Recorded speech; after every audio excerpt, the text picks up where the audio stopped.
today. The following program is rated MAL. It contains strong language and is intended only for mature audiences.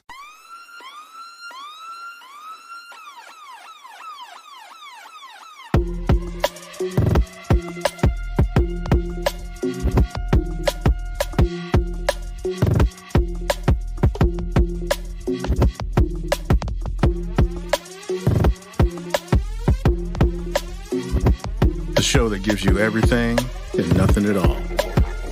That's everywhere you don't want to be. It's Ruben, Mo B, and on the ones and twos, AG.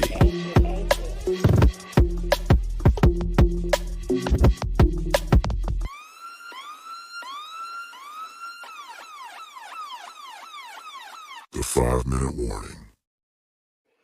It's me, snitches. I'm back. Back in the house. I was gone last week. The inmates ran the asylum. It was a pretty good asylum. Yeah, I see. It wasn't. I was going. Hey, I'll give it. They did a pretty good job. It was a good episode. You know, actually, I'm so glad you mentioned that because I want to say this before I forget it. You, sir, do a wonderful job at mediating and hosting this show because, and I knew you did, but I didn't realize how good you are until I had to try to remember how you ended the show. That was so hilarious. And it's like between the both of us, we butchered it like a bad piece of meat. And I was like, and I thought about it after the fact, like, I was like, that nigga know what he doing. So shout out to the boss, man. Shout out to the boss. Well, I appreciate it. Oh, tell man. a friend, tell an enemy, just tell somebody. Yeah, I laughed so hard at that, man. Oh, man. A part of me felt bad for you, but then the other part didn't. Hey, man, it's all good. But it was bad. It was because I was like, I listened to it. Because I mean, we take it for granted. And it's just like I'm listening to it, and I'm like, wait a minute. Because it was getting close to the end. I was like, what does he say? And I couldn't fake it anymore. I was like, bro, what does he say? So, yes, sir, you do a wonderful job. Good to have you back. Well, I'm glad to be back. Hey, I mean, you know, yeah, we listened to it on Monday on the way back, and I was just like, Jesus. Like, the ending part, I was like, oh, God. I just laughed. That's all I could do. I could just laugh. But it was good. I was happy. Y'all had a good show last week. Yeah, it went back. But your man's back in the house. You know, I don't run shit. I'm just here. So, yeah, man. That's worse than Fat and Black, man.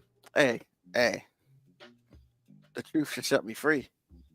Yeah, you're not free then, because that's not the truth. But anyway, we're gonna move on. But you know, welcome to a brand new episode of 5-Minute Warning. Of course, it's your man back in the house, Ruben. Shits and giggles. But yeah, I'm back in the house. I'm glad that, you know, I'm back in the house. And of course, got my man AG beside me. What's happening, y'all? How you doing? So Moco Cowboy, 7 field goals wins the game. I don't give a damn how we win. Because you know who didn't win today? Them damn Cowboys didn't win today. I mean, and you know, when I saw the score, I was like, you know what, it doesn't even matter, man. I mean, it's the Cowboys. Of course we're gonna lose like by 30 points. Y'all got blitz, son. Y'all got I saw the highlights and I was like, how does this even happen, man? Out the gate. Yeah, like they was just like, man, fuck your fans in Texas. At home, fans too. Yeah, we got fans too. At least went to New Orleans and got this done, but no. And on top of all that, you know, there's a hurricane that went through Louisiana. And so they didn't have practice for like 2 days. Are you serious? Yeah. So they had 2 less days to prepare and still whooped us? Yeah, it's cool. That's bad. It was bad. That shit was bad. Hey, man, as long as, you know, the good thing about when I see the Cowboys lose like that, they don't pay my bills. So I have a good chance of surviving next week. Yeah, I mean, it's just, you know, I'm telling you, man, like I play fantasy. My hatred is real. It is very, very like it always has to be a slam dunk for me to look at playing a Cowboys player, even the defense. Like fuck all of them. Like that's fuck. I Wow. don't give a Okay. damn. I don't give a damn if Dak is playing, Children of the Blind. I still think he would throw some interceptions.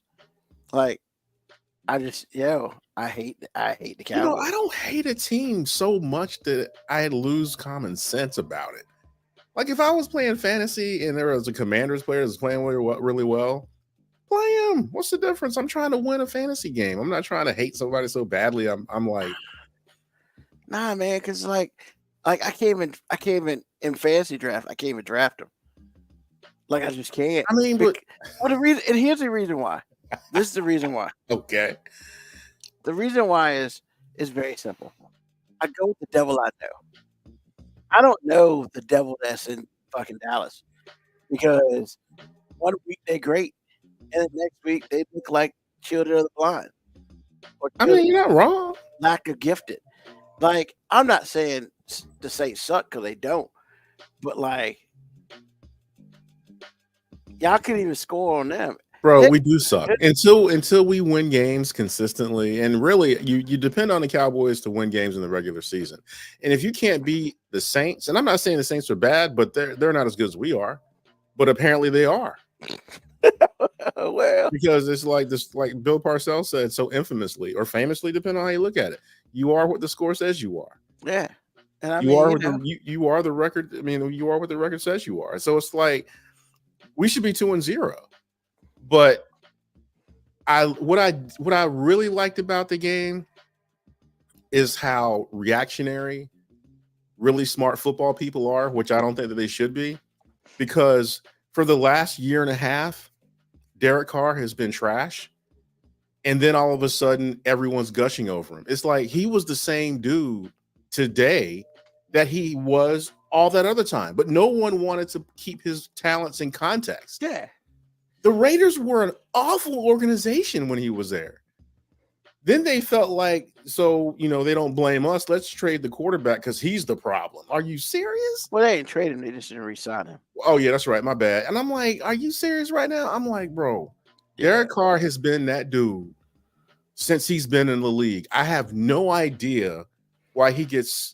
Because, man, see, They that don't was respect him, though. that was Moby's boy John Gruden who did that shit.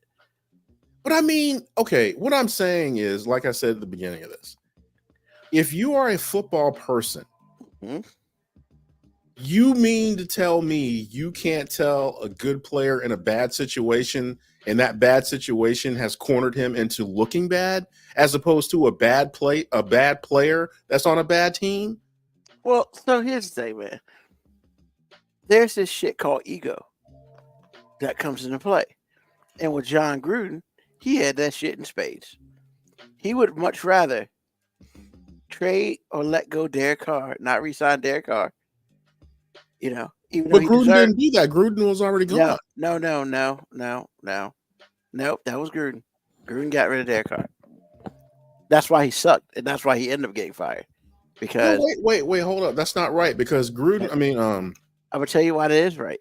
Because the next year, that the dude who's on the bench now for them, Gruden wanted to start him, the young boy at the time.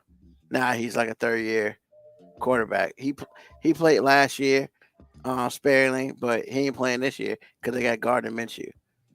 So he wanted him to start, but the problem was they just didn't want to play. They didn't want to pay all that money because Carr deserved a good contract, and he convinced them not to pay it. And this other dude who was a rookie, he came out, and John Gruden was like, "Yo, he'll do better for us than Derek Carr," which is the full reason why Devontae Adams came to the Raiders. He wanted to play with Derek Carr. That is the only, other than paying him, that is the main reason why he wanted to be there. So, yeah, man, it's just a whole bunch of Gruden and his fucking ego. And he's like, I'm smarter than everybody in the room. Guess what, motherfucker? You're also fired than everybody in the room.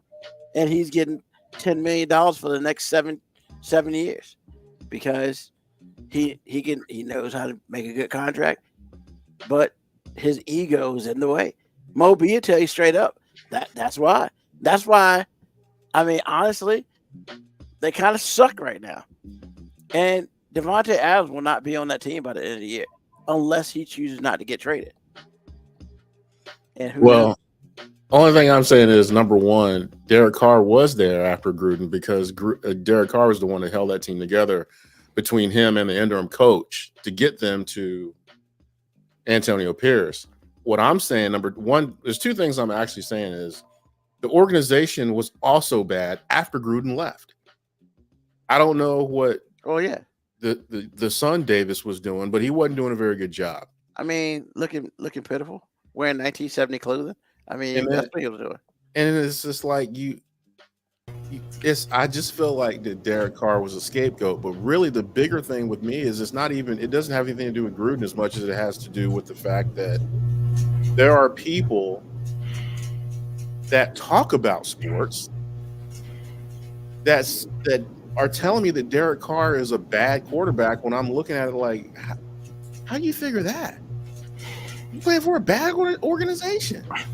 And so then I've been hearing this since he's been gone. And certainly last year with the Saints, the whole team didn't play well. I mean, they were a bad team. So they do what they did to the Cowboys today, and all of a sudden they're gushing over the dude? How can you be that reactionary is what I'm saying. I mean, Carr was a beast before he went there. And last year, there were some injuries and all this other crap. And this year, they came out guns blazing. Pump the brakes. Pump the brakes. Pump the brakes. You're a prisoner of the moment, reactionary. Nobody would have described Carr as a beast. I am the biggest Carr fan. He wasn't a beast. He was a really good quarterback playing for a bad organization. Beast, no. Was he ever upper echelon quarterback? No. Was he a good quarterback? Yes. Was he the problem there? No. Should they have got rid of him? Fuck no. But don't he's had 2 good games now. Don't go being, oh, he's a beast. Like, nobody was describing him as a beast. You had never in your motherfucking life had you said Carr was an elite quarterback before. Now he's had 2 good games and you're coming, oh, he's always been a beast. Bro, like, don't do that. That is disingenuous and disrespectful. Now, I'm rooting for him. I'm always rooting for him because I know my organization did him dirty. And forget just did him dirty. This dude got the organization through so much rough shit. Exactly. And he was the greatest ambassador you could have for organization. He was positive. He was always on the front line. I mean, we had a number 1 draft pick, DUI, never going to play football again. He was the first person out there. We had all the Gruden stuff out there. He was the first person out there. And then, we just get rid of him and almost act like he's the reason we can't win. Crazy. But the whole he's always been a beast thing, pump your brakes, man. Pump your brakes. Like, really good quarterback. Glad he's having an opportunity. Hell, I would love for the Saints to win the Super Bowl just so he can get a Super Bowl in spite of my own organization. I mean, I think that's what I was talking about. Because like I said before, it's just like the media's been killing this guy for a year and a half. And then he has a game like he had today, and all of a sudden they're gushing over him. And I'm like, well, aren't you the same person who said he sucked just like last week or over the summer or whatever? Reaction. I think, you look at the numbers. He had a week last week, just like this week. I thought he was great when he was in Las Vegas or Oakland or wherever. Never described Carr as great. I've known you for a long time, and I've talked about Carr like that. How could we have not talked about Carr as me being a Raiders fan and us talking about sports as much? You might have said Carr solid. You said he was good. You ain't never said Carr was great. Never. Carr should have received a very good contract from the Raiders. 2 different statements. Because I said that in my opening. We shouldn't have got rid of him. They should have paid him. But that's different than saying he was great. Like, I'm just saying the man looks good right now. He played great last week. He played great this And week. those are two different statements. You're saying he's always been great, and now you're saying it looks pretty good. Like, yo, just I said he pump was the great, brakes, man. Like, I mean, what more you want from me? It's because that's not genuine. You think he's great because he's had 2 good weeks, but your statement was he's always been great, and no one ever said that, not even you. I Don't know go about that. doing revisionist history. Not to somebody who has the shit behind them, the Raider shit behind them. Nah, man, we've talked enough football for me to know you have never talked about Carr that glowingly. Now I you've never mean, talked bad about him. You've yeah, I don't think we've ever really solid. talked about it per se. I mean, you can look at me the way you want to look at me all you want. I mean, you know, hey man, what y'all gonna do about Carr? I don't know. I mean, because the reason why at Devontae Adams is there in Raider Nation is because he wanted to play with Carr. Because That's they were college teammates. That's why. And they paid him. So there are 2 reasons. One of them was Carr, the other they paid me money. So like, yeah. And I mean, you know, they won today. So that's good. But okay. I'm just whatever. That's where I'm at right now. Because if we continue down this dark rabbit hole, it's just gonna be a dark rabbit hole. You're still know talking. it's I dark. stopped talking. I stopped talking. But every time I say something, I go do, well, you never said that. So we will move on from that. But the thing that started all this was, yes, Moco Cowboy, I'll take 8 field goals. I don't give 2 shits. We won. We finally beat the Giants. And I know that's the saddest shit to say. And and I'm super happy about that. But Daniel Jones has owned our ass since he's gotten to the league. Yeah, So, congratulations for him too, because he played well today. I mean, we're the only team he plays well against. Because last week he looked like he was a freshman quarterback, you know, in high school. You know, but once again, Neighbors look really good. We do that to receivers. We make them look really good. And Neighbors is good. But I mean, the guy was wide open half the goddamn time. Like, what are we gonna do? So, but we won. And that's all that really matters. Sure. Jalen Daniels got his first victory. You know? Woo! Hail to the Commanders. And next week, I don't know who we play, but we'll go for another dub. I'm not expecting a lot out of the Commanders this year. 7-8 wins, maybe. I don't know. Y'all look pretty good today. I mean, it was a competitive game, I thought. Yeah, but we can't close, man. That's kind of a problem. Baby steps, bro. Baby steps. Well, we scored 3 touchdowns last week, and this week we couldn't get in the end zone. So, I mean, baby steps, whatever. Like, I get it. But, you know. But we know we got a field goal kicker. I'm good with that. Okay. Yeah, we got to win somehow. So, so before we get into what we're going to talk about, look, man, I'm going to say this to anybody who can hear me, which ain't too many people, but yo, man, leave the motherfucker alone, man. And that motherfucker meaning Donald Trump. Stop trying to kill this dude, man. Once again, you know, freaking what's her name from her show at 7. They got to pull CNN's got to pull in the big people to cover some shit on a Sunday. Man, let the woman have a goddamn day off, man. I turn to CNN just to see what the fuck's going on, and there's Aaron talking about Trump almost got assassination attempt. Why do we keep trying to kill this guy? How about we just vote his ass out? He'll disappear on his own. Like, stop it. The guy's at a golf course, and somebody's trying to shoot him through the goddamn bushes, and they caught him, and it's like, just stop. Just stop, man. I mean, there is football on TV. And Trump getting shot? No. You did that shit 2 months ago. Just stop trying to kill this guy. Please. Because the last thing we need is a damn martyr. We don't need that shit. Ever. Yes, Moby. Two things. One, they voted him out before and the motherfucker didn't disappear. So I don't know if that part of your argument holds water. Second of all, the problem is everything associated with Trump is failure. Even the motherfuckers trying to kill him. I'm just like, yo, I just wish some people, Trump and success could be synonymous. Like, this business dude has to file bankruptcy all the time. He ain't, like, everything about this dude is failure. Even the motherfuckers trying to kill him. Like, can some winners get in this circle? Like, can some winners get in this fucking circle, man? He's No, not wrong. He's not wrong. I'm just like, yo, man. Can And just somebody in Trump's life be successful? I was just minding my own goddamn business, man. And I was like, maybe they're talking about, the shit we're gonna talk about later.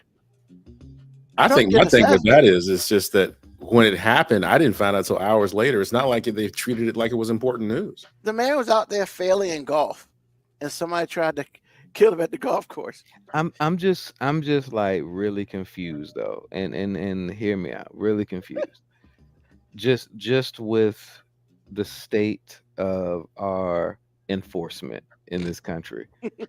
So a dude can try to pull out his wallet to show his ID, and he can take 41 bullets from authorities. A dude can be riding his bike, minding his goddamn business, and a random person is allowed to shoot him. A white dude walks in a church, kills everybody, we take him to Burger King. Everybody who tries to do a presidential assassination on Trump he got arrested. How did he get arrested? Nah, the first guy got No, the first guy got it because he was still actively shooting. So I get that. They didn't want to shoot that guy. They just kind of had to for logistics. They kind of had to.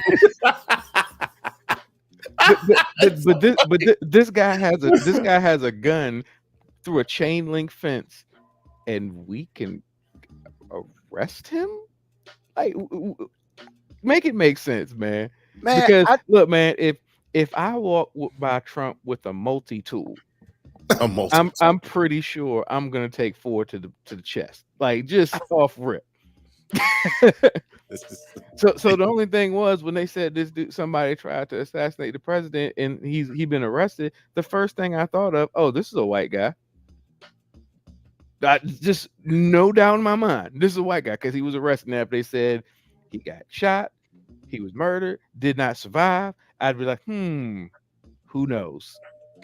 But when they said he got arrested, I was like, oh yeah, that's a white guy. He got arrested on the interstate, so he actually almost tried got to away. get away. Wow. Okay. And That part I didn't know. I thought they caught him in the act or something. Nah. He had an escape plan and everything. Yeah, one of the Secret Service dudes was just scanning and saw the little barrel come through the chain link, pointed, and off they went. See, and that's what confused me. So somebody spotted the barrel and didn't immediately just start shooting. Because I just I'm just I mean, hey man, I don't have an answer to that question, but I don't know the protocols, procedure, none of that. I just think it's really sad that as soon as they said the dude had been arrested, I already knew what the dude looked like. They didn't even need to put a picture of the suspect up there, and I'm like, I pretty much got it. White, middle to late age, white guy. Probably looks like he had a few too many drinks on a Thursday. You know what I'm saying? Like, just I already had, and then when they showed the picture, I was like, yeah, he did it. He did it. Yeah, man. I'm just like, yeah. But yeah, I'm just saying, man. Just stop trying to kill the dude. Do better. I mean, that's all. I'm just saying. I'm not better. I am not advocating for murder. I'm not advocating. I'm just simply saying, if you're going to have a plan and you're going to put a plan in action, be successful. Just be successful. No, nobody is happy with a failure.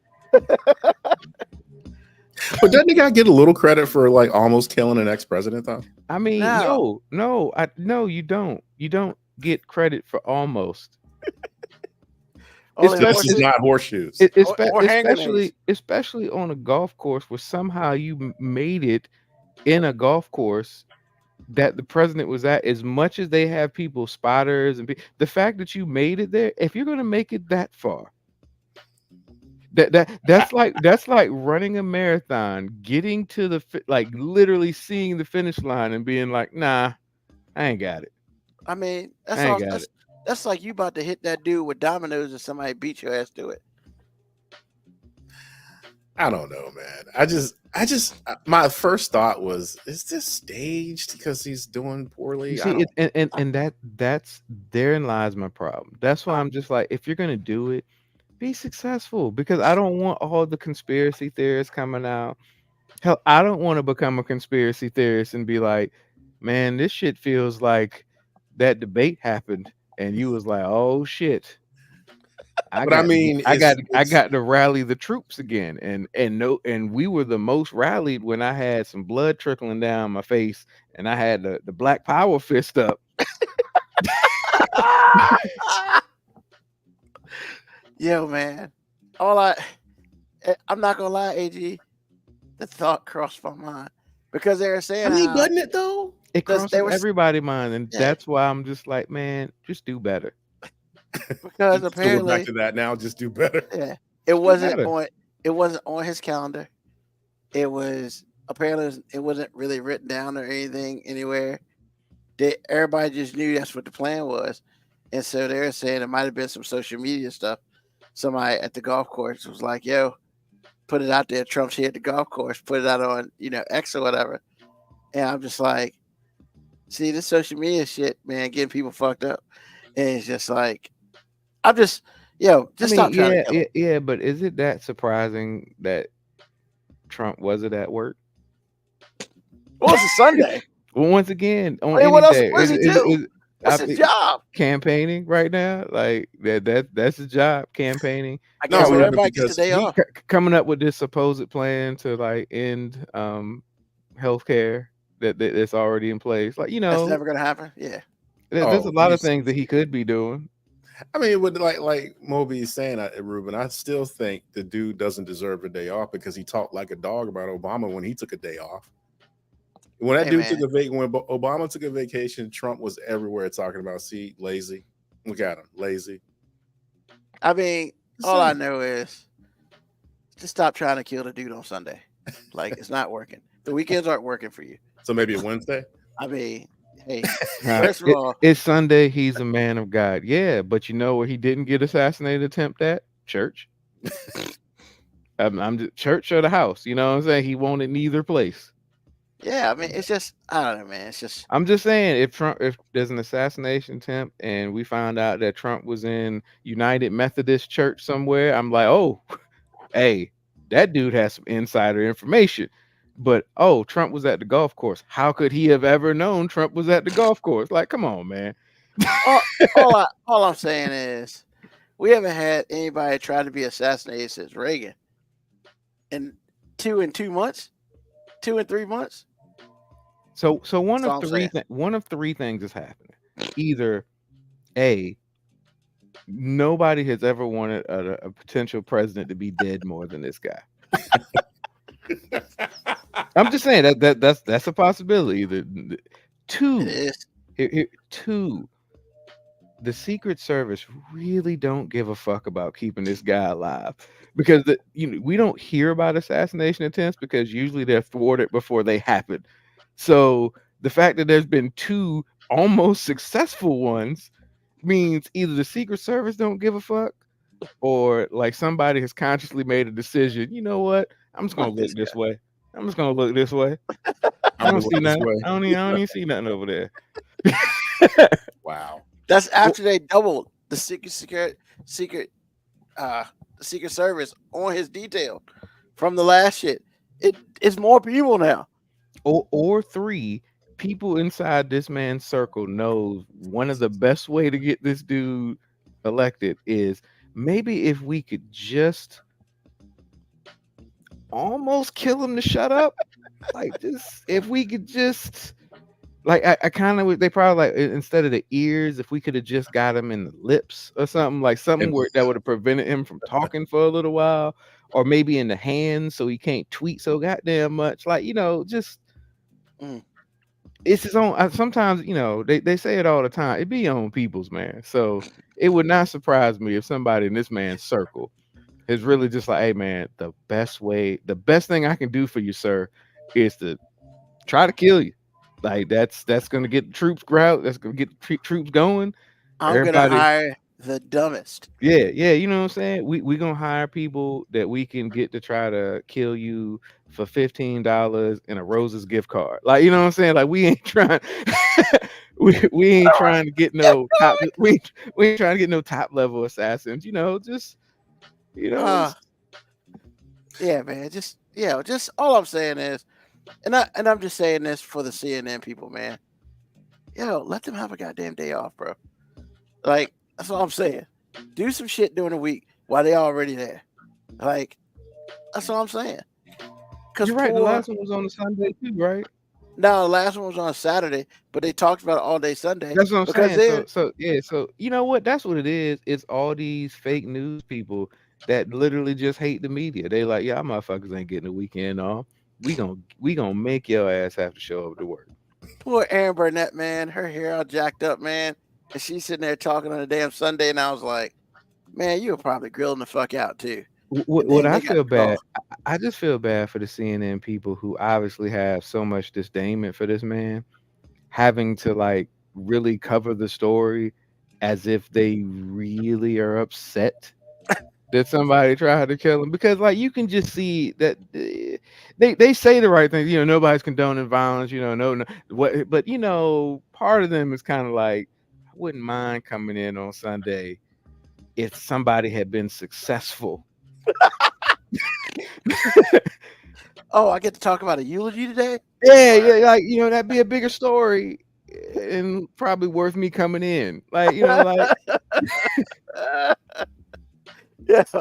Once again, not condoning it. No, not at all. I'm not. I don't want it, because honestly, killing him is probably the worst case scenario. Because if we think the supporters of him are nuts now, oh man, if you make him a martyr that actually died for the quote unquote cause of making America great again, oh, these white people will be insufferable. Have you seen that movie Civil War? Yeah. Well, no, I haven't seen it. Yeah, that's what will happen. That's exactly what will happen. I saw it last night. And then most importantly, man, like I just like the first thing I think about when the idea that we could have lost Trump today, like we could have really lost him, is like, who's gonna keep Byron Donaldson happy, like sexually? If he can't bend over for this man no more, if he doesn't have an orange dick to put in his mouth, what is he gonna do with himself? what would he do? What would he do? The Byron Donaldson hate to start. I'm just saying, what would he do? I mean, I don't even know, man. It's a great question, but I have no solutions for it. Fuck that guy. I just put that out there. Well, I mean, that's not the question. Yeah, I just felt like I need to make that statement. What about Tim Scott, man? What's he going to do? Tim Scott was on TV the other day, man. He looks sad as shit. But just think of how sad he'd be if there was no possibility of orange getting inside of him. I don't think he's getting it anymore. To be honest, if you want me to be honest about it. Yeah. Here's the thing: he might not be getting it no more. That don't mean he don't still want it. He still wants it, man. He still wants it. Like, look, man. So, them breakups be hard, man. Like sometimes just because you ain't together don't mean you ain't still emotionally with them. Every once in a while, you peek around the corner. Duh, duh, duh. Every once in a while, it'd be like 1:30 in the morning on a Friday night, and he would just, he just wants to send him that text, that "Hey, big head" text. You know what I'm saying? That "What's up, stranger" text. That I can't. I can't. I can't. Oh God. That's hilarious. He's on a roll, y'all. Let's let it go. Yeah. Let him go. Well, I mean, if we're gonna do this, let's go ahead and get to what we're gonna talk about today. So, we always talk about the dog whistles, man. And I want to talk about two different dog whistles that I haven't heard real people talk about. As far as like, let me change that. Take the real people out. Real people. The TV people talk about, but what real people be talking about. So, like, let's start with the whole situation in Smithfield. I guess it's Spring Hill or where the fuck it is in Ohio, where all of the Haitians have decided to go move because that's the only place in America to go to.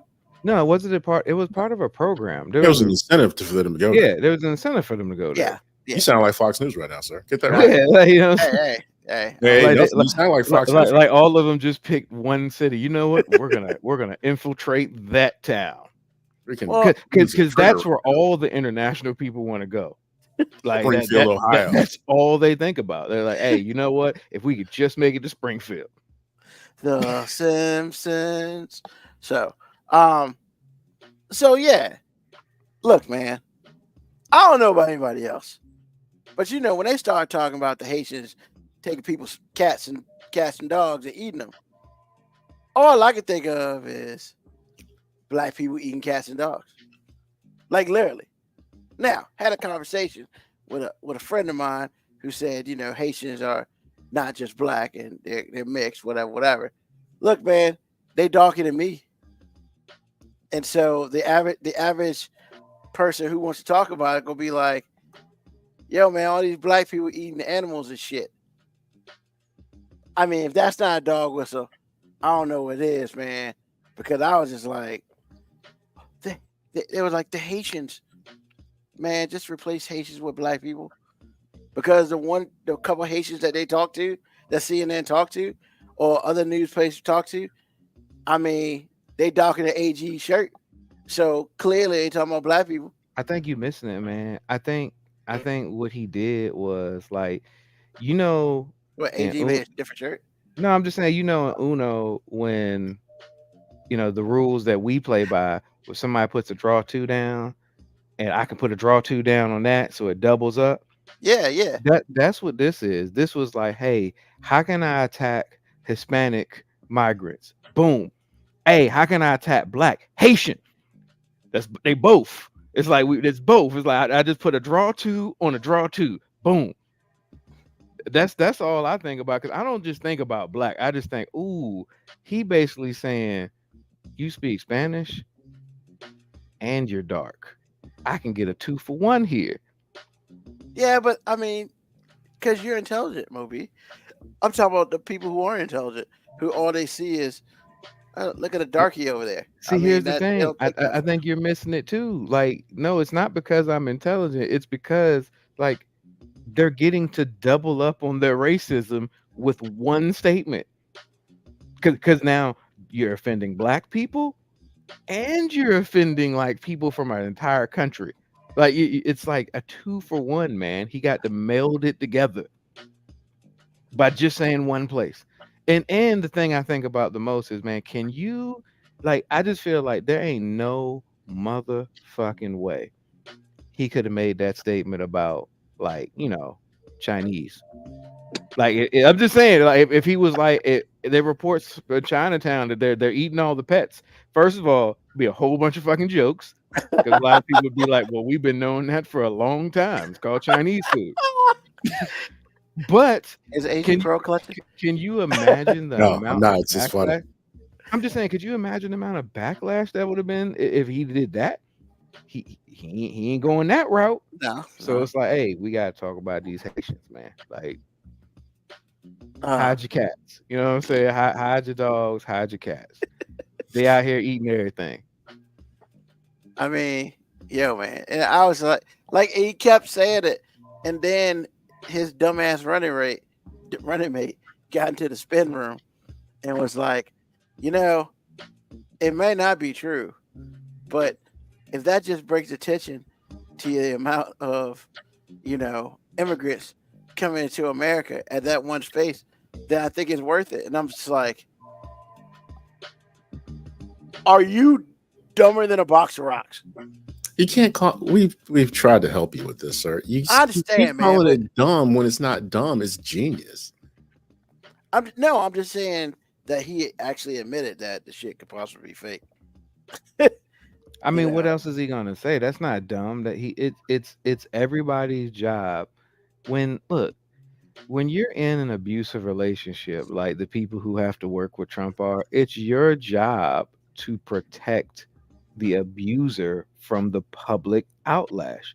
Like that. That's why when a woman will say, "Oh no, I fell down some stairs," they're protecting their abuser. Now, yes, I know it's fear, it's shame. That's advances, man. He's like, "Look, man, y'all know I'm not qualified to do this. Y'all know I don't really want to be here, but like I gotta be here. Like, what you want me to do, man? I'm a white guy that's got this far for no real reason other than the fact that I'm a white guy. You think now I'm about to go against the grain?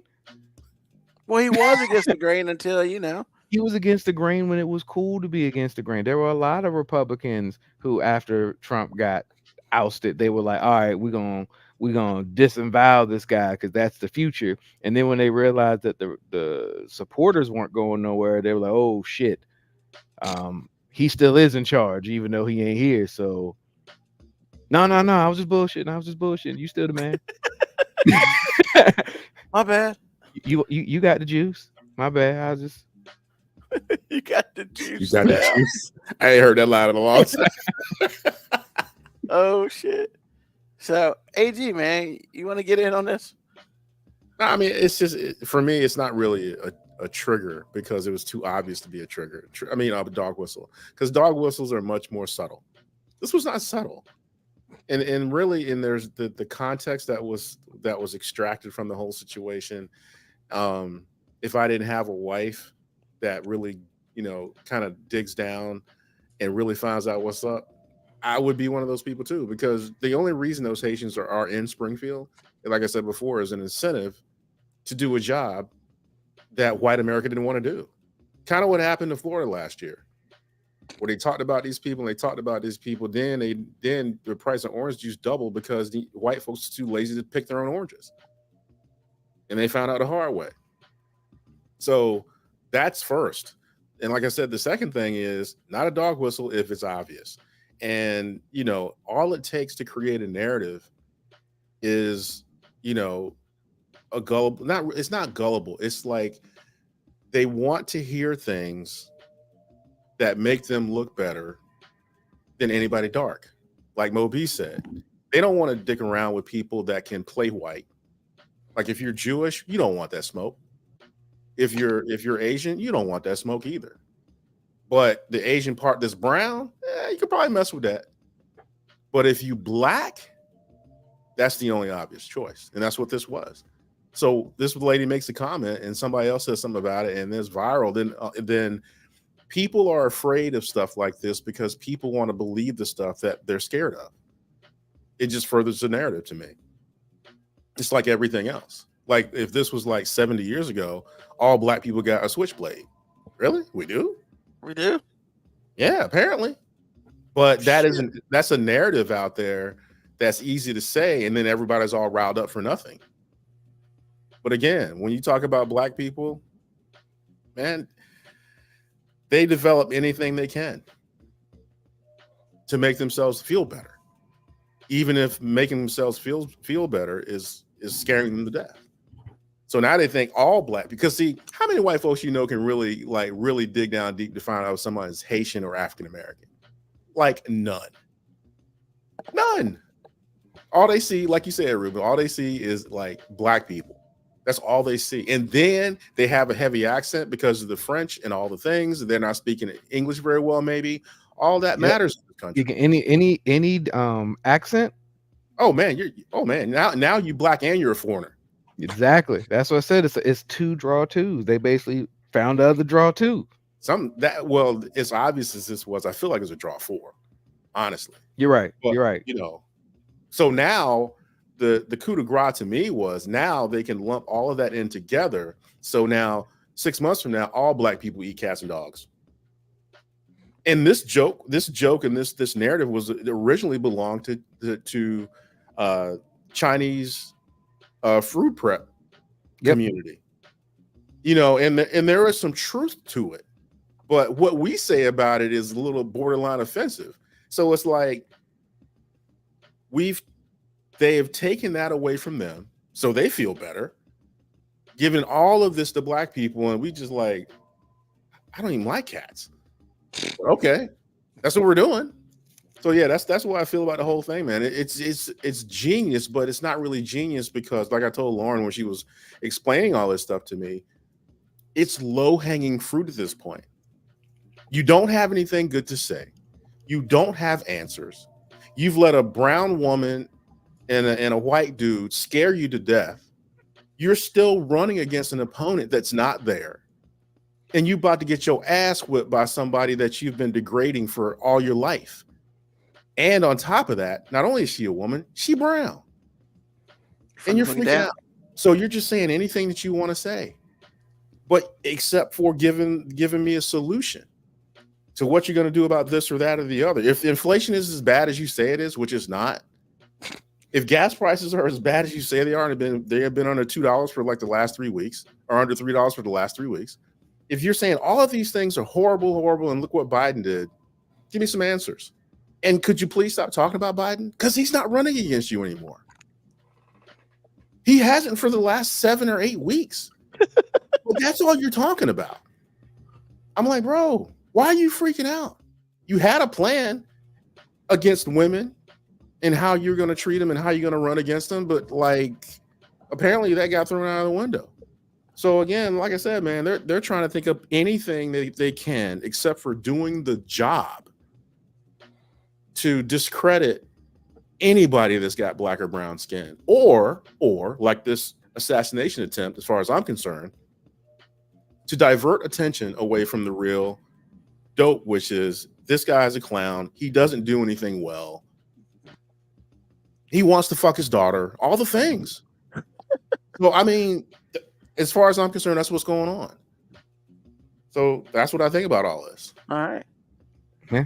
It's funny that you talked about the different types of black and brown people, because the second thing I wanted to talk about was the judge in Michigan who basically got removed from her duties because, you know, she's what she has called herself. She is a new racist. I want to ask a question about, is that like new money? I mean, I'm just kidding. I'm sorry. Yeah, it's funny that she said that, man. It's almost like, well, let me tell you what she said. It's like, you know, if you're black from any other country, you're doing way better. But if you're an American black person, then you're a fucking lazy piece of shit. And I'm just like, huh? And I'm just like, okay. But is she wrong, though? Is she wrong? Well, I mean, I'm not a lazy piece of shit. No, but we were just talking about this. Narrative means a lot in this country. Exactly. What she said was actually true. She Yeah. probably has a lot more respect for an African than she does an African American. Because in Africa, if you're an African American, you already have the stigma that you're a lazy piece of shit. That is what she said was actually 100% true story. The only problem is she's a judge. And Well, you can't But be. that's not the only problem. Well, That's- I mean, she's got power, and you just. It's one thing to feel that way, but you damn sure.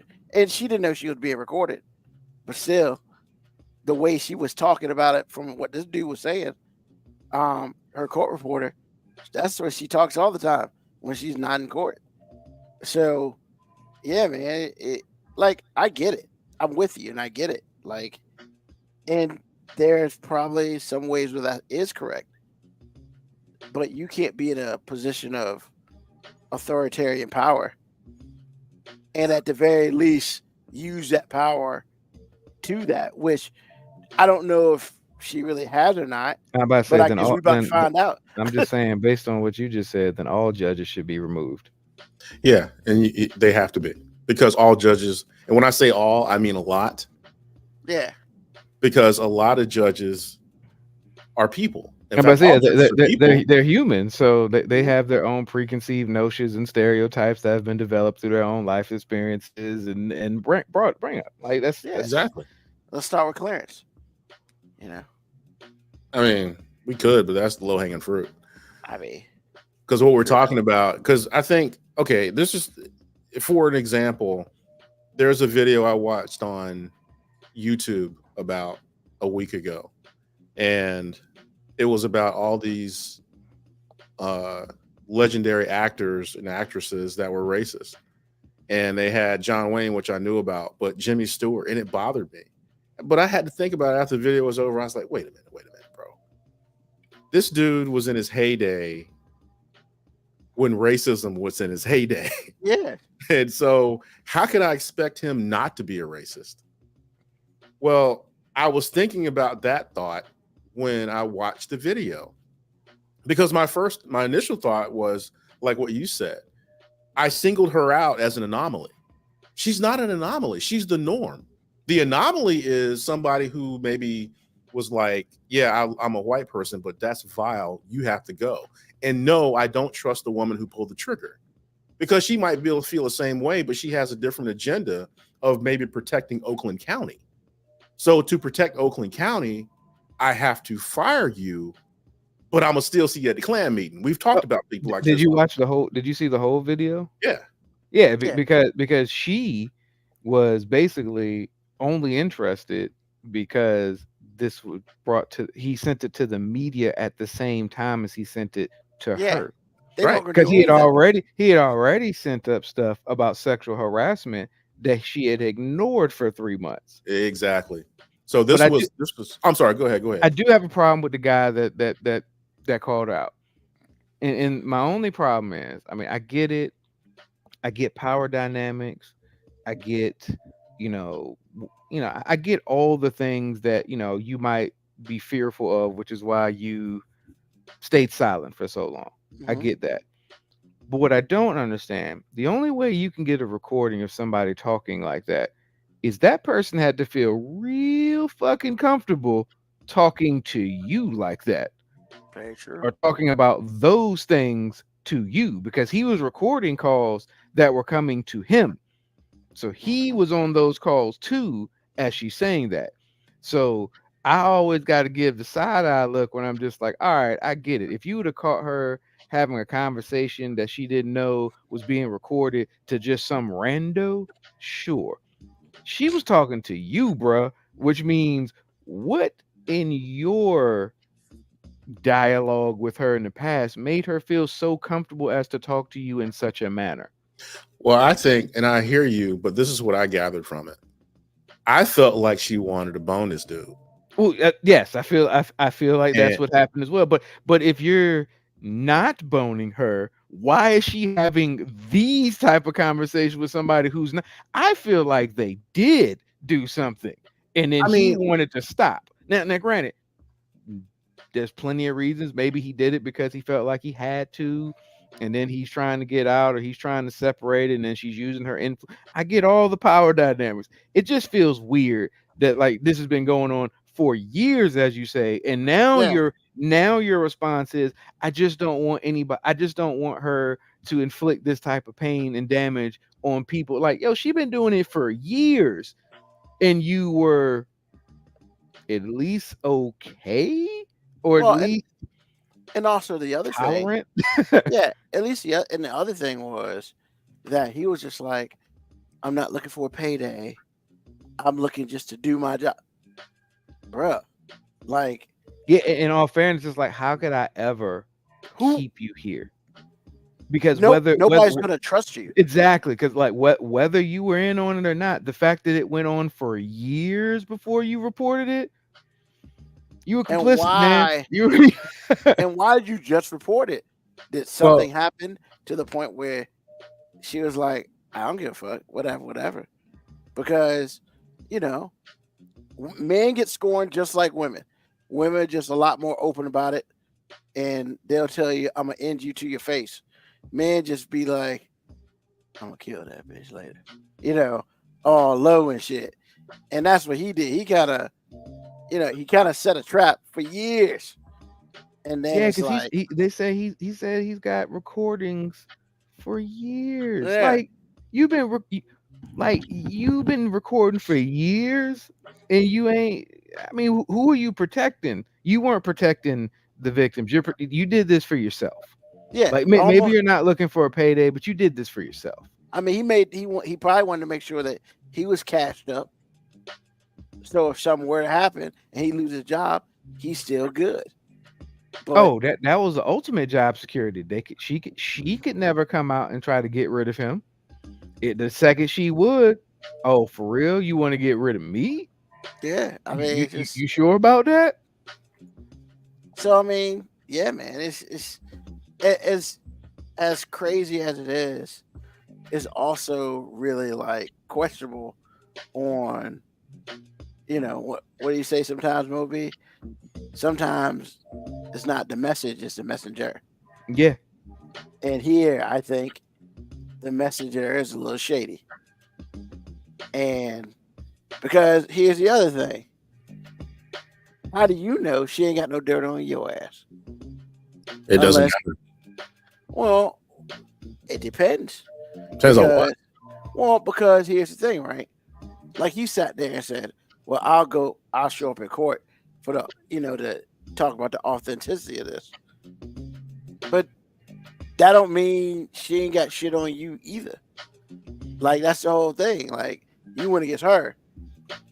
But Well, I I guess he might feel like she ain't got nothing on him because, quote unquote, he's never done anything like this.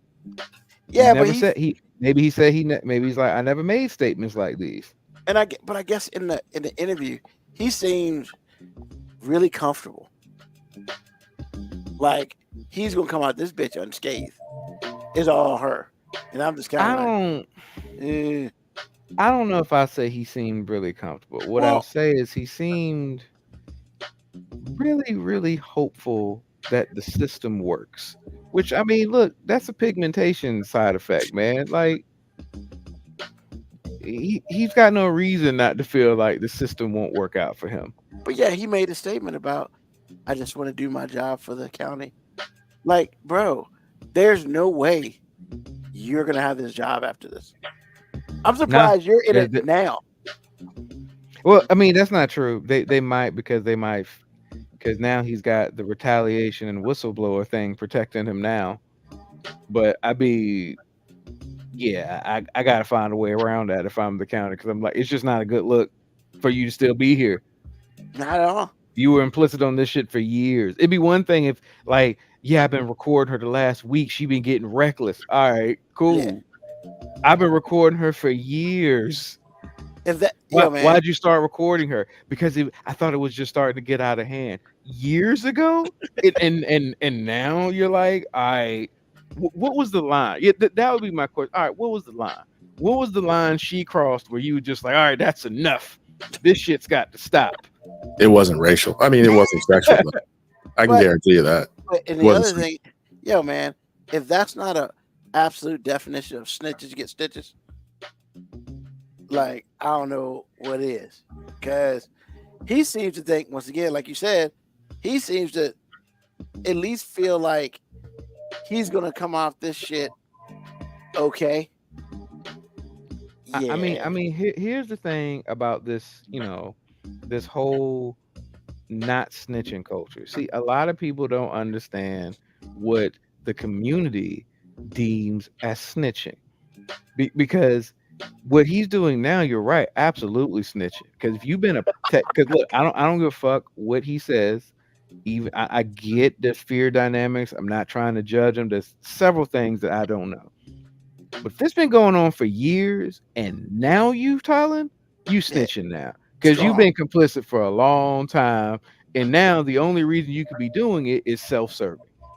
And here's the thing: the community don't really call you a snitch if you report somebody who's like molesting children, or you know what I'm saying. Like those are things that even the community be like, oh no, Doing shit to kids. tell on that motherfucker. So she's been out here literally wrecking communities because of her own thoughts and her own power. Like, ain't nobody in the hood gonna call you a snitch because you was like, hey, this racist ass white chick's been fucking over communities and minorities and disenfranchised people. No, sir, that would make you a fucking hero, not a snitch. The community ain't gonna be like, hey man, this snitching ass motherfucker is trying to make the community better. Like, hey, no, nobody does that, sir. Nobody does that. Well, but I mean, you're right. That's one side of the coin. The other side just doesn't call it snitching; they call it something else. And you know, and that's the whole thing. And all I'm saying is, like we talked about a little bit earlier. I mean, if this woman is found guilty, which I don't know how she's not, they're gonna reopen everything she's done, Man, and that's do you money. know how many minorities are just like, oh shit, she tried over my case. Oh, hell Appeal. Like that, them appeals have already been flying in. yeah, and and That here's the court thing. that court is gonna be busy for the next 2-3 years. When you could have stopped this a long time ago, or you at least attempted to stop this a long time ago, but you want to be part of the team, and one day you decide you didn't want to be part of the team no more, and you tried to get out, and they said, "Nah, baby, you county judge for life." And hey, he's like, "I got to do what I got to do." So I mean, man. I don't want to like try to speculate on his motivation or what he's going through. I'm simply saying I can't give you a cookie for coming years later and doing the right thing. I mean, cool. I'm glad you're doing it. I'm glad it's all come out. But a lot of people But might have suffered because you're yeah, sorry. it's like, and then I just want to do my job and keep my job. Like, now this is going to be the judgmental side of me coming out, and I'm just open enough to admit it. Dude, you are a white male in a job that exists in a lot of fucking places. You didn't need this particular job. Like, if you don't have some standards that, hey, I can't be a part of this shit, let me go find a job somewhere else. But nah, you've been here for years watching this shit. And I think the one thing we really haven't talked about is how comfortable the whistleblower came out and talked to people, talked to the media. I mean, once again, you say comfortable. I'm not saying comfortable. I'm saying he talked like somebody who trusts the system. I mean, if it was me, I'd have been that dude in the dark with a different voice. Yeah, when she came up to me and blah blah blah. Yo, that'd have been me, man. I'd have been the Godfather without the light, motherfucker. You wouldn't have known who I was. And see, I mean, how's he gonna get a job anywhere else, man? Like, I mean, you can do other things. All I'm saying, man. I mean, you're not being a court reporter because the judge ain't gonna be like, "Fuck you." Nah, man, I ain't got time for that. And I still say that this didn't happen because of the racial part. I think Not at all. And that, I agree with you. Because to me, if I'm him, because there's actually two things going on for me. If I'm him, I'm probably sleeping with her. But like Moby said earlier, it's just like maybe he wanted to stop or whatever. So, but she wasn't having it, and I can fire you because I'm the judge. So, like like y'all were talking about the power dynamic. Oh, And that's when he was like, if you don't, then I have this on you. The reason why she talked to him freely is because it could have been pillow talk. Exactly. The other thing that's going on too is the reason why I ain't really tripping about when he's doing this, because if we're gonna say this about him, we have to say this about virtually 95% of white America, because a lot of white America that aren't racist will not comply, but they're comfortable with hearing about it because it's like that awkward thing. I ain't trying to come out and say you're a racist, but ain't that racist? And so you live with it, because when you're a white person, it's like where you sit with it is different than we do. It's much different than we do. So it's just like he was probably real comfortable because most white people are comfortable to some level with some level of racism. How many white people do you know?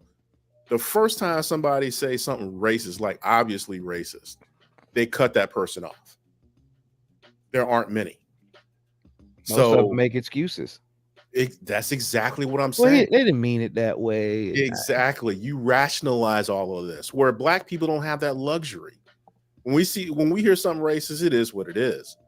And so, you know, the juxtaposition is just different.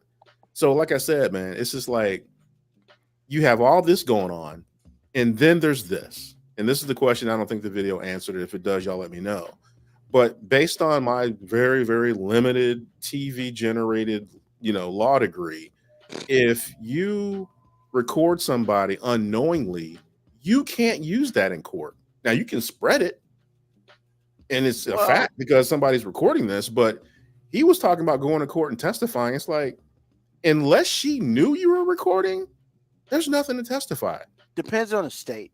It's different by state. All the thing I'm saying is in general, is if you record somebody in certain situations and they don't know about it, it may not be admissible.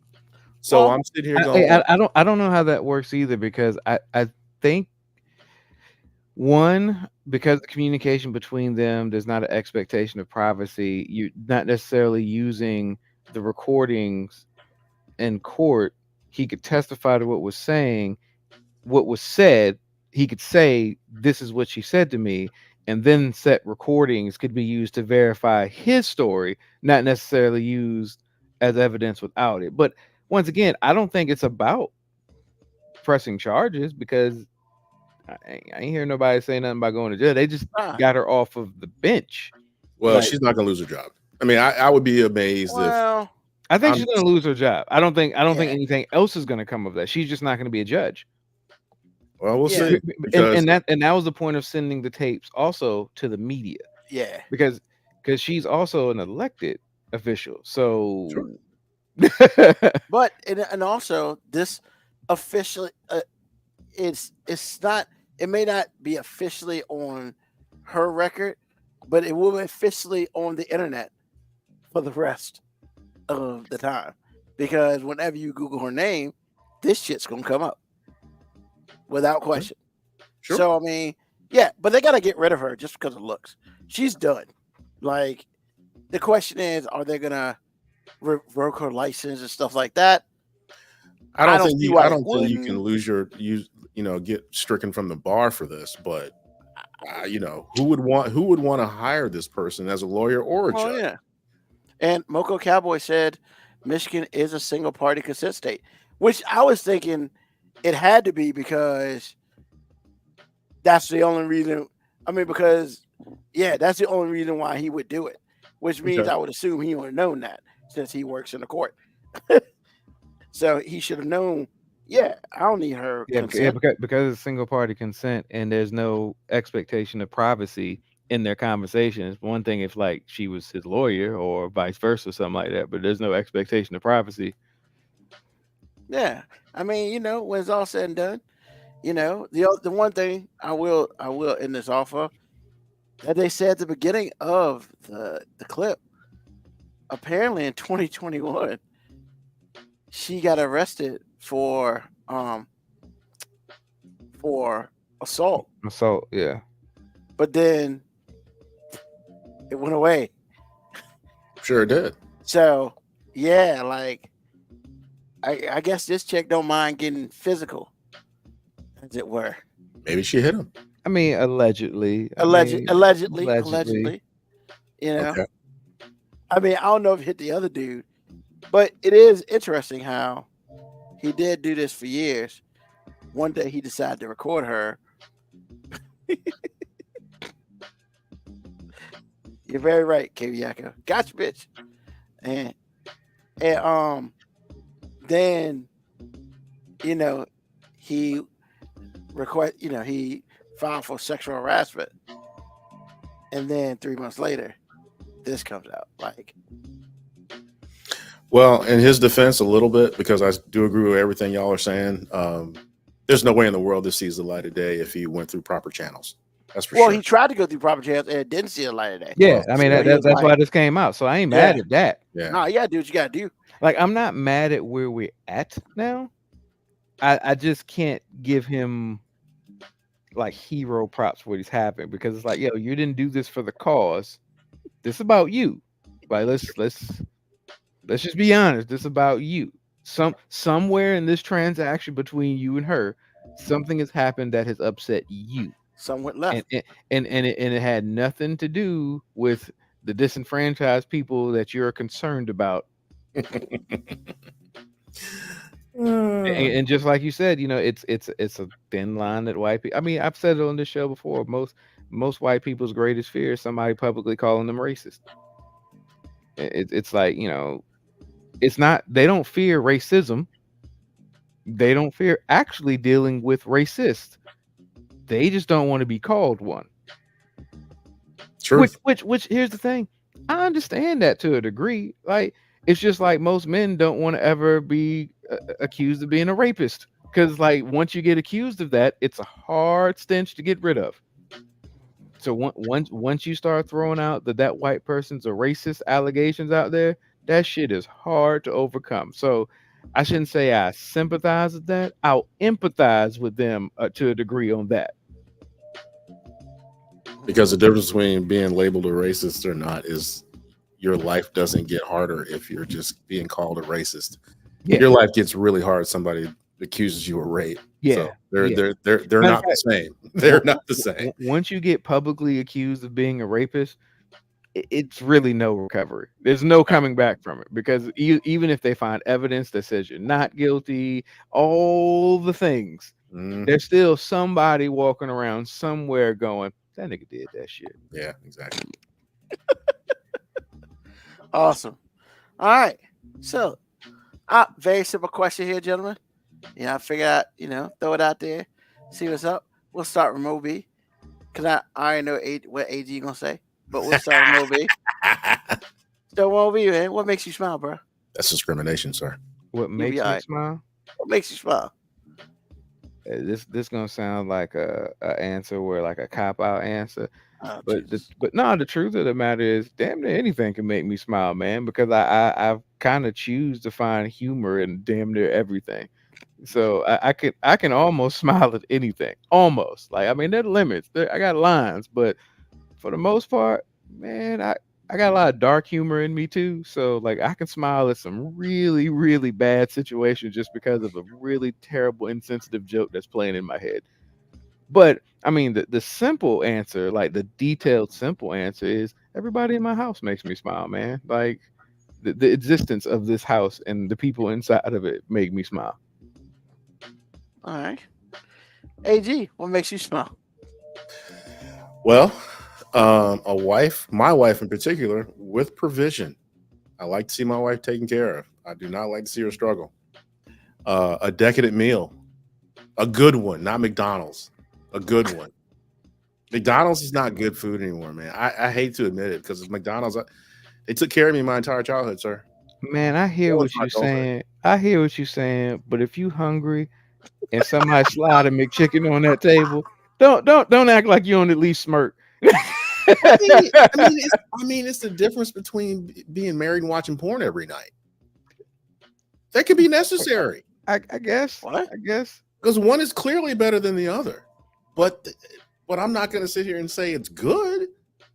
McDonald's is not good for you, man. I ain't saying nothing about it being good, AG. I said, and I will partake. When you're hungry, hey, you got to do what you got to do. That shit, it might make you smile a little bit. And honestly, some of the reason why I feel this way about McDonald's and a lot of fast food joints is because the quality of food has been reduced a little bit and the price is doubled. And it's just like, I can't with y'all. So yeah, McDonald's or something like it. Yeah, I'm good. A great mix. When I hear somebody does like a really, really good mix or really good at it, I ain't mad at it. I was like, you know what? I hear you. I actually hear you. Because to hear like a news outlet like NPR put out some bullshit from an audio standpoint, I'm like, y'all better than that. Y'all are better than that. Are you sick? You know what? Whatever. So when somebody does a good job, that's what's up. And the last thing is a well-handling car. I haven't been able to drive one in years, but when I did, it was a good time, man. So yeah, that's what makes me smile. Awesome. Wow. What makes me smile? You know, I like it Hating. when I'm just saying, like you smile a lot when you hating, when you in full hate mode, You Ruben. are I've yeah. that makes you happy, bro. Like, look. Sometimes when you're just doing, you know what? When you are using your gift, Your gift. when you are using your gift, when you have found your calling, you know what I'm saying? Sometimes you just can't help but smile, man. When you are in full hate mode, you can't help it. Like it wow, brings you joy. Other people find joy in it sometimes, unless you the person being hated on. that's cold, man. Or thing. Let me not, because you don't just hate on people, you hate on things, Thank you. fictional Thank you. characters. Yep. You know, Hey, equal opportunity hater. I give damn you that. straight. Damn straight. But that's not what I was gonna say, but he ain't wrong.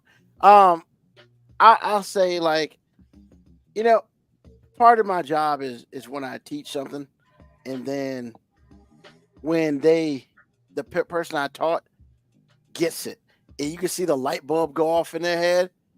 Yo, I mean, regardless of what I taught or what I was teaching, just when I see that light bulb, it's like, oh shit. It is like, it's victory. Victory! And that makes me smile. You know, funny children make me smile. And when I say funny children, not funny haha children, usually when they do something real stupid and karma come and gets their ass, that shit makes me smile and laugh. But not just because kids, just people in general, really. Like an immediate karma response. I love it. I can't help it. And I would say, you know, when I know I did something good, like there are not a lot of things I can sit and say that, yo, that's my shit right there. But like when I get those moments and I can say that's my shit, that's my shit. And so, you know, just between all that and just being a naturally positive and bubbly person, you know, I smile more than Moby does. And he be getting on me about that I shit. don't know, man. I don't know. I mean, you know, because, you know, you be like, man, you know, you're optimistic all the time. Yeah.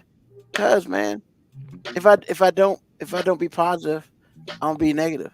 Hold on. So wait a minute. You say you smile more than me just because you're a more optimistic person than me? Yeah. And I'm gonna disagree because I smile when I'm being negative sometimes. Like, cause you know what I'm saying, that shit funny sometimes. Like, and your optimism amuses me sometimes because sometimes your optimism isn't rooted in reality, and that gives me a good smile as well. But man, I smile a lot, bro. I never said you didn't. I'm just saying, like, I feel like you were trying to use my grounded based personality as a means to say you smile more than me. Don't you challenge my smile. My smile. And I think you First of all, think you too don't know damn what the hard fuck. about it. First of all, you don't know what the fuck I be motherfucking smiling about. I mean, once again, you taking this shit deeper than it needs to go. Moco Cowboy. When I see it, I don't know. There are some people that I'm like, yeah, I'm glad they got that shot.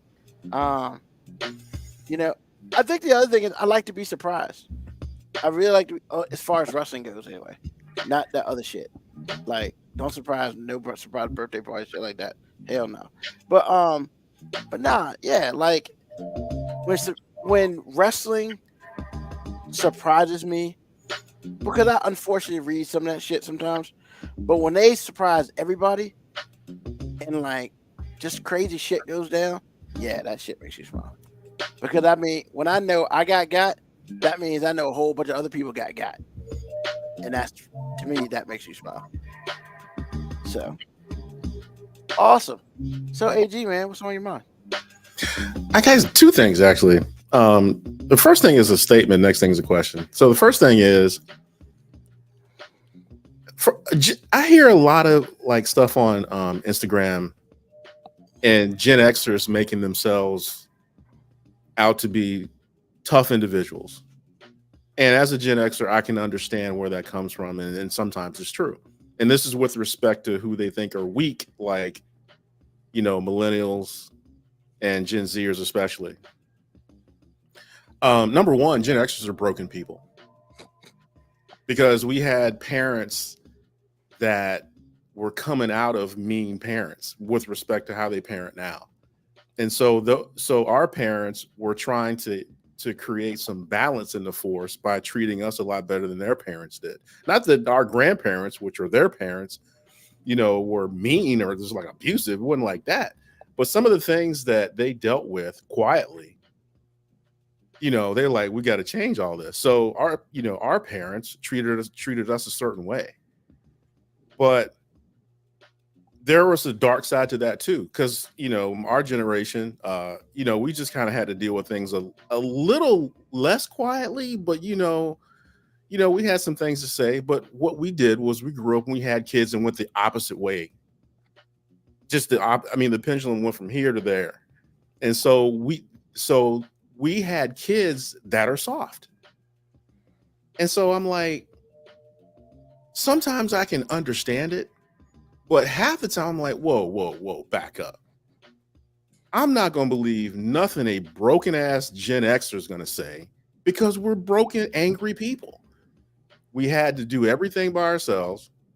We couldn't really say anything if we were getting abused or not. Everything was a certain way. Get over it. Well, there's not anything wrong with that until it is. And that's kind of what you're dealing with. So a lot of times when Gen Xers say stuff, I'm like, okay, I understand what you mean, but understand where you're coming from before you open your mouth about some stuff. You kind of started because with your attitude, you had kids and then they had kids, and that's how we got here. So understand that before you start saying people are soft. You started all this, or we started all this. So that's the first statement.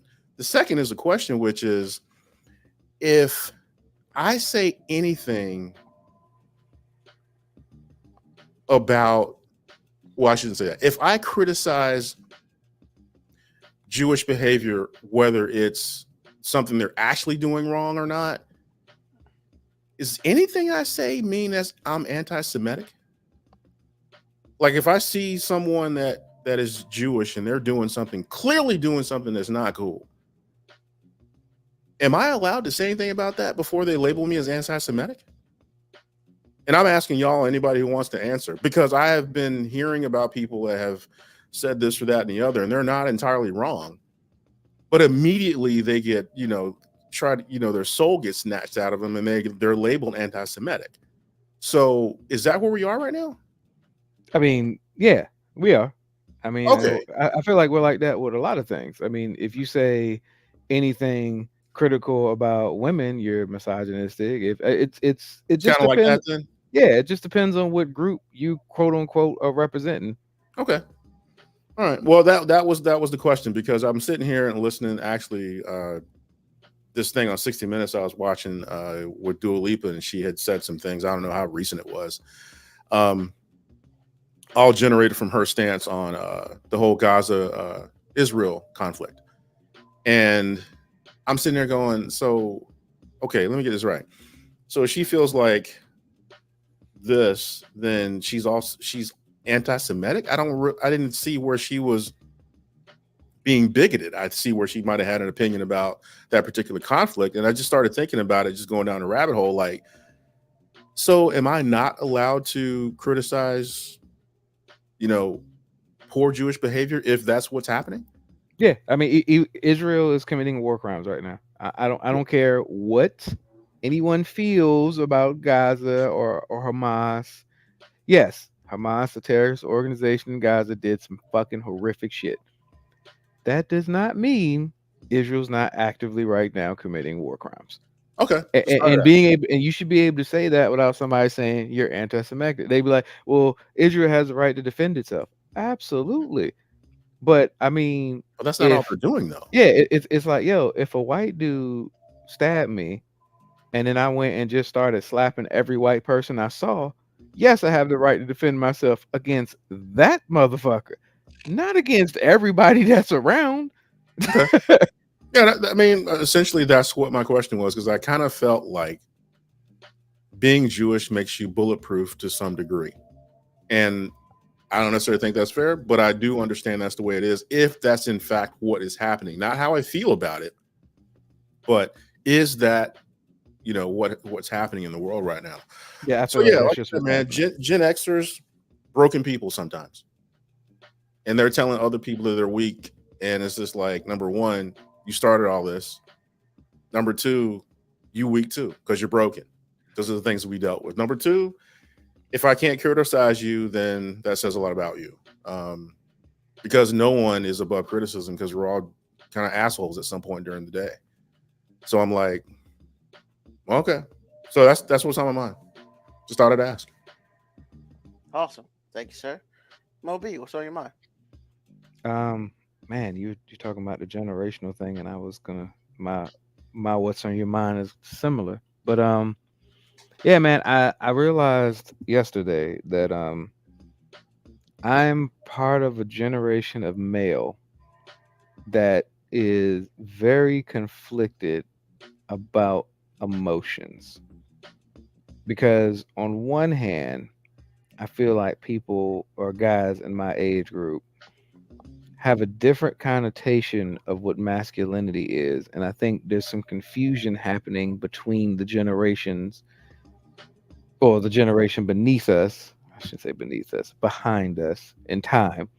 And now, like, as I coach, I'm coaching a lot of young men.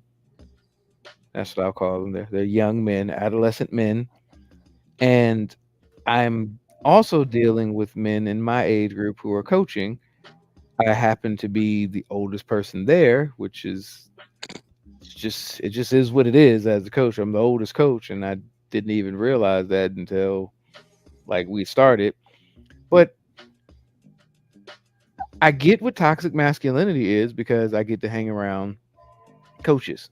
And I'm telling you, in the athletic world, you will not find any more toxic of a masculinity than you will in sports. It just is what it is. I'm not criticizing it. I'm not trying to like act like I'm better than it because I don't feel like I exude all the toxic masculinity.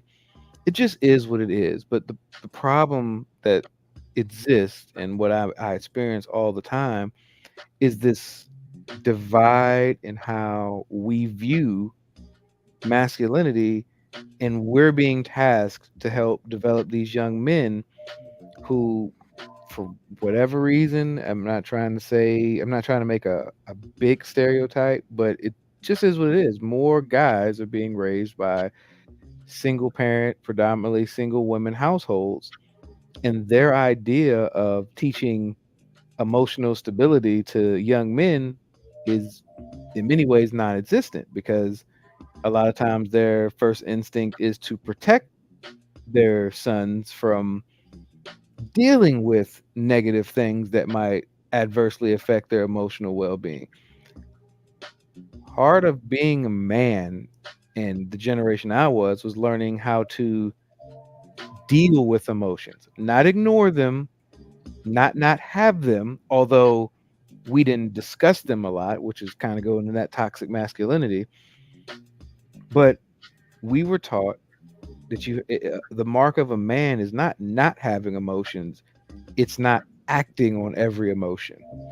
And as a coach, I deal with sometimes other coaches whose idea of masculinity is suck that shit up, walk it off, stop being a bitch. And I'd be hypocritical I'd be really hypocritical if I didn't admit that sometimes I'm thinking the same shit too. Like, would you stop fucking crying, you little bitch? But I feel like I'm also at a mature enough place where I can sometimes say, hey, That's a 13-year-old guy who needs a man to show them that it's okay to feel that way. It's not okay to act that way. And I don't know how we bridge this gap, because you know who's not going to bridge this gap? Mothers. Because, Lord, as a coach, the thing that I dread the most about coaching is looking over to the side or looking over the gate or whoever is there and seeing somebody's mom call their son over to baby them about somebody hurting their kid's feelings. Ma'am, part of that guy's growing up needs to be, hey, sometimes you got to take your L's. And sometimes L's are emotional too. AG, me and you talk up here all the time about like emotions that happen through relationships and relationships, failed ventures. That's part of your development, taking L's.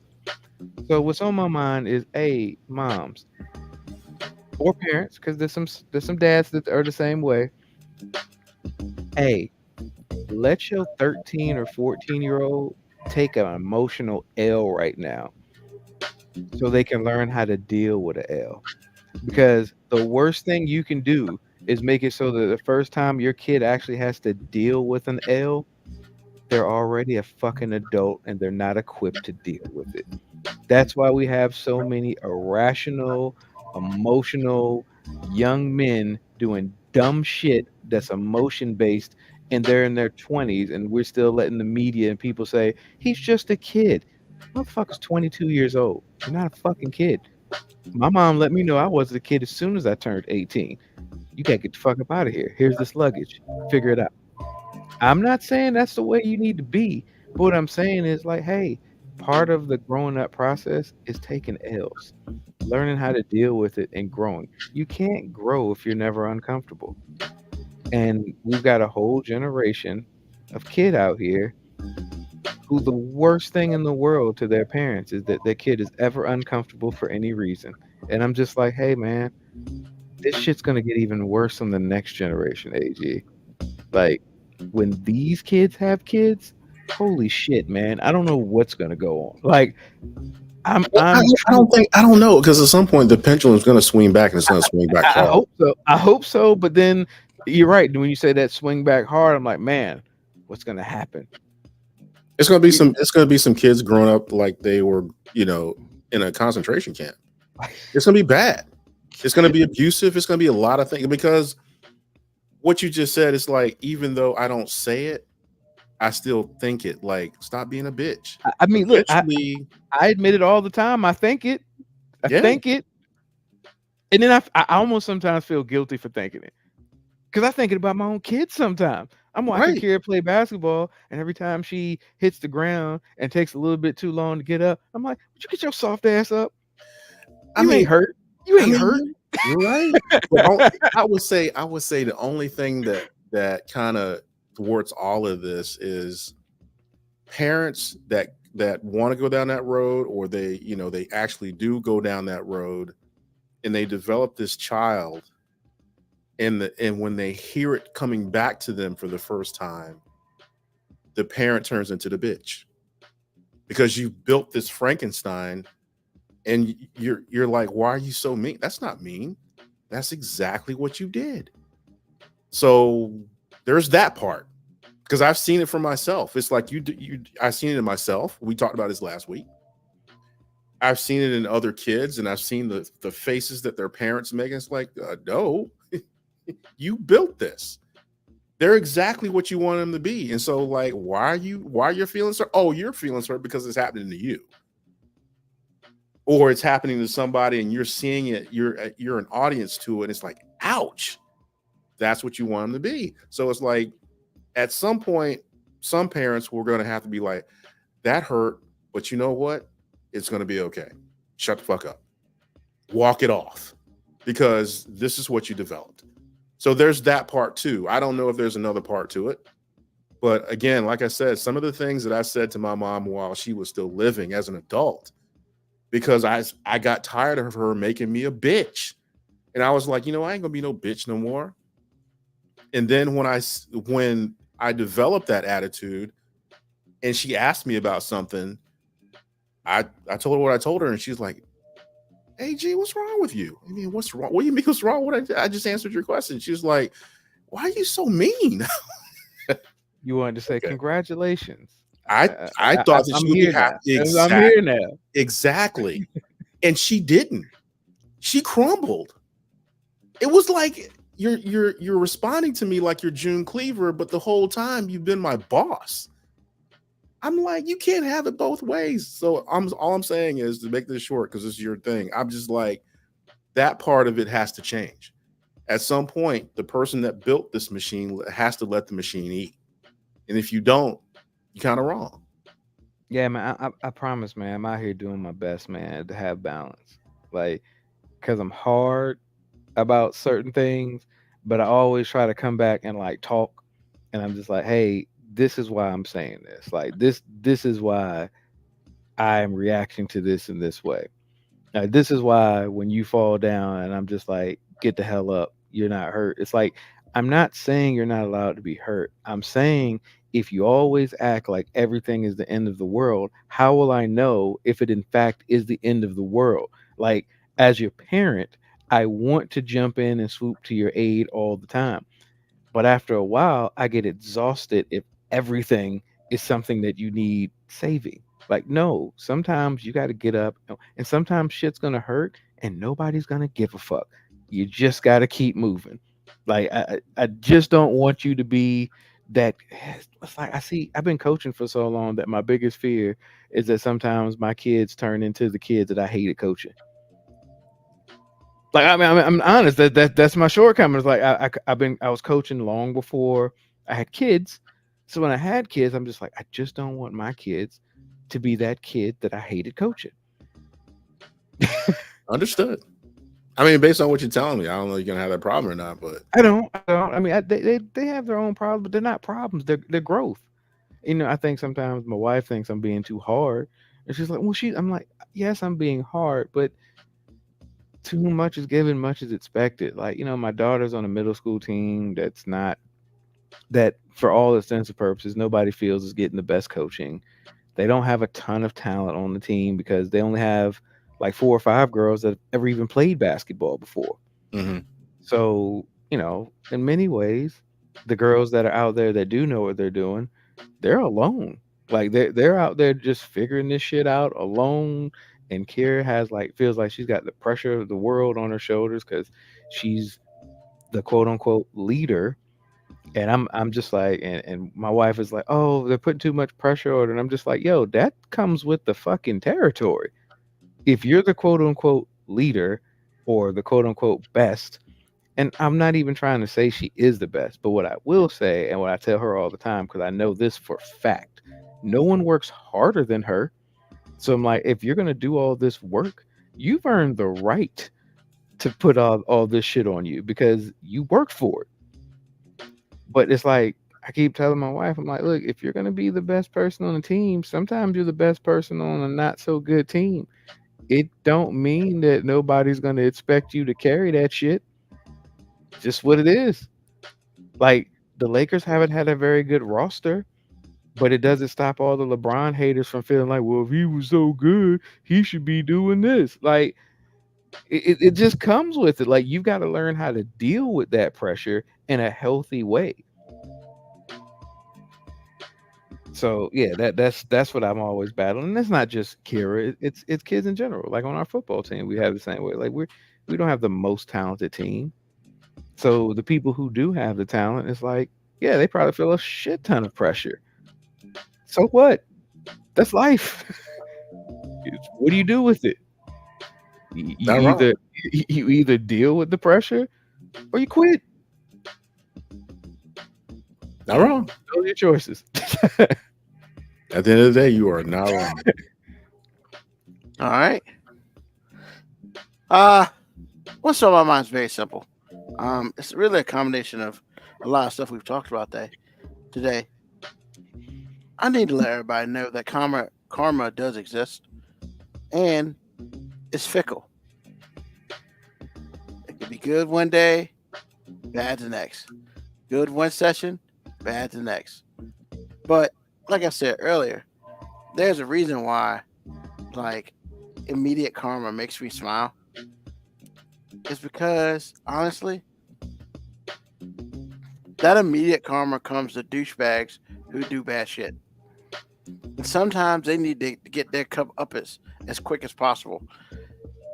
And to get that come up so quick after they have done it, it is honestly one of the greatest visual things ever. Because what they say, karma comes back at you, 10,000 times harder or 1,000 times harder, whatever. Yeah, buddy. No bullshit.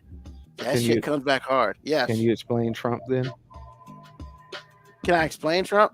Yes, I can. So are you saying that Trump is the karma that the country deserves? So here's the and, thing. and if you're saying that, when does Trump get karma coming back to him? So I'll hit you with that. So do I think Trump is the karma that the country deserves? Not the whole country, no. But I think honestly, there's a certain people, I'm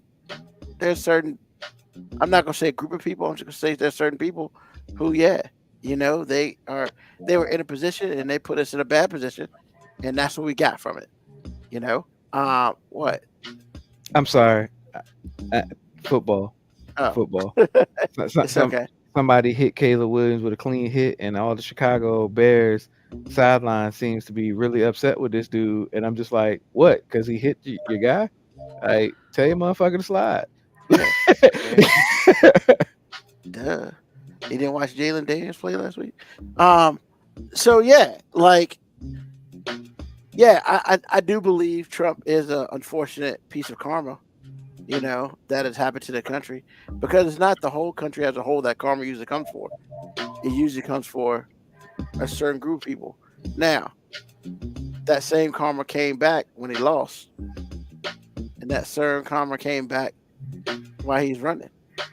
Now, by no means do I feel like the assassination attempts are karma.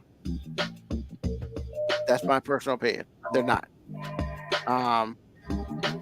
But I do feel like that everybody's gonna get that comeuppance, man, because everybody deserves a comeuppance when you are defying shit that you shouldn't defy. That's just my opinion. So, I mean, if Trump loses, I'm very interested to see how some people handle it. But then again, if Trump wins, I'm still interested to see how some people handle it. The hope is, as long as you vote for who you want to vote for, that's the best thing we can do. But yeah, man, I'm a big believer of karma, and I love it in the small spots when somebody yells at somebody they shouldn't yell, and they turn around and trip over some shit, and I get to laugh at that. Yep, that's that comeuppance, bitch. Even to me, I've had some good karma, some bad karma. Luckily I haven't had anything too bad. Let's keep that going. So yeah, man, because in the grand scheme of things, everybody should be treated nicely. And those who don't treat people nicely, you're gonna get your comeuppance. And you never know when it's coming. And the one thing about karma is it never forgets. And you might think about some shit that happened to you 6 years ago, and blah, you get hit with that karma, and you're like, what the fuck happened? Well, karma always pays their debts. Always. So just like Father Time is undefeated, so is karma, and so is the internet. So, with that being said, that is what's on my mind today. I'd like to thank everybody for listening to a brand new episode of 5 Minute Warning. You know how we do. Please like, subscribe. We're on Facebook. We are on YouTube. We are on Twitter or X. We are on Instagram. Follow us wherever we do, because you never know what's going to pop up. Tell a friend, tell an enemy, just tell someone about us. And as always, thank Mo and AG for being here with me tonight. Thank those who listen to us live and on the podcast. Appreciate you. Also, if you are watching it on Twitch and on YouTube right now or later, thank you as well. Hey, make sure you hit that like, subscribe button. That's what we do. And as always, we will be back next Sunday, 9 p.m. Sunday, Eastern Standard Time. Hey, it will leave. It ends when we feel like ending. But yeah, let's do this again next week. Also, next week, we will have the first ever 5-minute warning STFU Awards. You want to be here for that. I guarantee. You want to be here for that. We're giving out some awards next week. And if you don't know what STFU is, look it up yourself. Because we having our own award show. As much as Moby hates award shows, he's going to like this one. But with that being said, thank you again for listening. Hey, as we always do, peace, love, hair grease, soul, and deuces.